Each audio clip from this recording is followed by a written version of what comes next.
Sahabat, tahukah Anda bahwa ada sebuah surat yang sebagian orang katakan tidak dianjurkan dibaca saat sholat subuh, karena jika salah dalam keyakinan, bisa jadi subuh kita justru membawa penyesalan, bukan pahala. Apa benar ada larangan seperti itu? Atau jangan-jangan banyak yang salah paham dan akhirnya terjebak dalam amalan tanpa dasar ilmu. Assalamualaikum warahmatullahi wabarakatuh. Bismillahirrahmanirrahim. Alhamdulillahi rabbil alamin. Wabihi nasta'inu ala umurid dunya waddin. Wassalatu wassalamu ala ashrafil mursalin wa ala alihi wa sahbihi ajma'in, amma ba'd. Semoga Allah subhanahu wa ta'ala senantiasa melimpahkan rahmat, kesehatan, keberkahan rezeki dan kemudahan dalam segala urusan kepada sahabat semua yang sedang menyimak kajian ini dimanapun berada. Dan jangan lupa, silahkan tuliskan doa dan hajat sahabat semua di kolom komentar. Insya Allah kita akan aminkan bersama. Semoga Allah subhanahu wa ta'ala mengabulkan segala permohonan baik kita. Amin ya rabbal alamin. Sahabat beriman yang dirahmati Allah, sholat subuh memiliki nilai yang sangat tinggi dalam syariat Islam. Rasulullah sallallahu alaihi wasallam mendoakan umatnya yang menunaikan sholat subuh. Dan benar, orang yang menunaikan sholat subuh disaksikan langsung oleh para malaikat. Ini berdasarkan hadis sahih dalam Sahih Bukhari. Malaikat malam dan malaikat siang bergantian pada waktu subuh dan asar. Kemudian mereka naik menghadap Allah membawa laporan amal hamba-hambanya. Masya Allah, bayangkan amal subuh kita naik di bawah malaikat. Oleh karena itu, apa saja keutamaan salat subuh? Surat apa yang dicontohkan Rasulullah sallallahu alaihi wasallam? Bagaimana agar subuh kita disaksikan malaikat dengan kemuliaan? Mari kita simak sampai akhir agar tidak gagal paham dan amalan kita benar-benar sesuai dengan sunnah, tanpa menambah-nambah atau mengurangi syariat Allah. Sahabat beriman, apa keutamaan menunaikan sholat subuh? Sholat subuh ditunaikan menjelang terbitnya fajar, waktu di mana banyak manusia sedang terlelap tidur. Betapa banyak kaum muslimin yang lalai dalam mengerjakan sholat subuh. Mereka lebih memilih melanjutkan tidurnya daripada bangun memenuhi panggilan Allah. Karena itulah Rasulullah sallallahu alaihi wasallam mengkhususkan sholat subuh dengan keistimewaan yang tidak diberikan pada sholat lainnya. Saking istimewanya, orang yang menunaikan sholat subuh didoakan langsung oleh Rasulullah sallallahu alaihi wasallam. Dalam sebuah hadis disebutkan, "Ya Allah, berkahilah umatku selama mereka bangun lebih awal."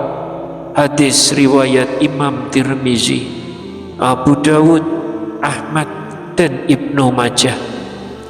Sebagian ulama menilai hadis ini hasan, sebagian melemahkannya, namun tetap boleh diamalkan dalam konteks fadailul a'mal, atau keutamaan amal karena isinya sejalan dengan motivasi ibadah. Tidak hanya itu, Rasulullah Shallallahu Alaihi Wasallam yang paling dekat dengan Allah menyampaikan kabar gembira lainnya, bahwa orang yang menjaga sholat subuh berada dalam jaminan Allah. Hadis sahih dari Imam Muslim menyebutkan, siapa yang menunaikan sholat subuh maka ia berada dalam jaminan Allah. Bayangkan sahabat, dijaga langsung oleh Allah, dijamin keselamatannya, dibentengi dari kesesatan dan kebinasaan. Siapa lagi yang bisa memberikan jaminan hidup yang lebih kuat daripada jaminan dari Allah Rabb semesta alam? Sahabat beriman yang dirahmati Allah, ketika Allah memberikan jaminan, maka akal manusia tidak akan mampu menjangkaunya sepenuhnya. Dan di antara jaminan terbesar bagi hamba yang menjaga salat subuh adalah kelak ia akan melihat Allah Subhanahu wa Ta'ala di surga, sebuah kemuliaan yang bahkan para nabi dan orang soleh rindukan. Rasulullah Shallallahu Alaihi Wasallam bersabda dengan kejelasan yang luar biasa, betapa besar ganjarannya hanya bagi mereka yang tak menyerah dibangunkan setiap pagi untuk memenuhi panggilan kasih sayang Allah.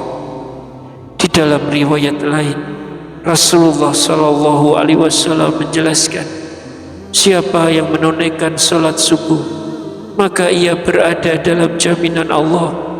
Maka jangan sampai kamu meminta jaminan Allah dengan selain sholat, lalu engkau tergelincir ke dalam neraka. Hadis riwayat Muslim. Subuh itu berat karena surga terlalu indah untuk diberikan pada orang-orang yang bermalas-malasan. Subuh itu singkat tapi menjadi penentu keselamatan abadi di akhirat. Subuh itu dingin, namun justru terasa hangat bagi hamba yang dirindukan Rabb-Nya. Lantas surat apa saja yang tidak dianjurkan dibaca ketika sholat subuh? Saking istimewanya kedudukan sholat subuh, sampai para ulama menegaskan adanya bacaan tertentu yang sebaiknya tidak dipilih. Allah menegaskan dalam Al-Quran, sesungguhnya sholat subuh itu disaksikan oleh para malaikat. Quran surat Al-Isra ayat 78. Dari tafsir ayat tersebut, para ulama menyimpulkan, setelah Al-Fatihah disunahkan membaca ayat atau surat yang panjang. Ini mengikuti tradisi para nabi sebelumnya, diteruskan oleh Rasulullah Sallallahu Alaihi Wasallam, diamalkan para sahabat, tabi'in dan salafus soleh. Karena itu, seorang imam sebaiknya tidak membaca surat yang pendek, bahkan super pendek, seperti Al-Ikhlas, Al-Falaq, dan An-Nas. Bukan soal sah atau tidak sah. Kalau sah, tetap sah sahabat. Namun rugi besar, karena saat itu banyak malaikat sedang menyaksikan dan mengangkat bacaan itu ke sisi Allah. Semakin banyak huruf Al-Quran yang dibaca, semakin banyak catatan amal kebaikan yang dilaporkan oleh para malaikat. Rasulullah Sallallahu Alaihi Wasallam pun memberikan contoh nyata bacaan subuh yang syarat makna, seperti surat Al-Waqiah, surat At-Tur, surat Qaf, surat At-Takwir, surat Ar-Rum, surat Yasin, atau surat Asy-Shafat. dari Jabir bin Samurah radhiyallahu anhu, Rasulullah sallallahu alaihi wasallam melakukan sholat wajib seperti kalian, namun terkadang beliau memanjangkannya. Dan pada sholat subuh beliau membaca Al-Waqiah dan semisalnya. Hadis riwayat Ahmad. Hadis ini sahih. Semakin panjang bacaan kita di subuh, semakin besar pahala yang naik ke langit. Sahabat beriman, banyak manusia lalai dari sholat subuh karena malas bangun pagi. Padahal secara medis, waktu tersebut adalah saat yang sangat penting bagi kesehatan. Menjelang subuh, pembuluh darah cenderung mengalami penyempitan, sehingga resiko penyakit meningkat. Maka bangun untuk sholat justru menjaga peredaran darah, tekanan darah, dan meningkatkan kebugaran tubuh. Lebih dari itu, sholat subuh membawa cahaya di hari kiamat. Rasulullah Shallallahu Alaihi Wasallam bersabda, berikan kabar gembira bagi orang-orang yang berjalan dalam gelap menuju masjid untuk sholat subuh dengan cahaya terang benderang di hari kiamat. Hadis riwayat Abu Dawud, Tirmizi, dan Ibnu Majah. Mengapa subuh disaksikan malaikat? Karena saat itu terjadi pergantian tugas antara malaikat malam dan siang. Allah berfirman, sholat subuh itu disaksikan oleh malaikat. Quran surat Al-Isra ayat 78. Maka dari itu, orang yang menjaga subuh berjamaah akan dicatat amal terbaiknya oleh dua kelompok malaikat, akan dijaga kesehatan fisik dan rohaninya, dan akan mendapatkan cahaya, pertolongan, dan kemuliaan di hari kiamat. Begitu besar pahala subuh, lebih berharga daripada dunia dan seluruh isinya. Allahumma inna ala zikrika wa syukrika wa husni ibadatik. Ya Allah, tolonglah kami untuk selalu mengingatmu, bersyukur kepadamu, dan memperbaiki ibadah kami. Amin ya rabbal alamin. Allahu a'lam bishawab. Wassalamualaikum warahmatullahi wabarakatuh.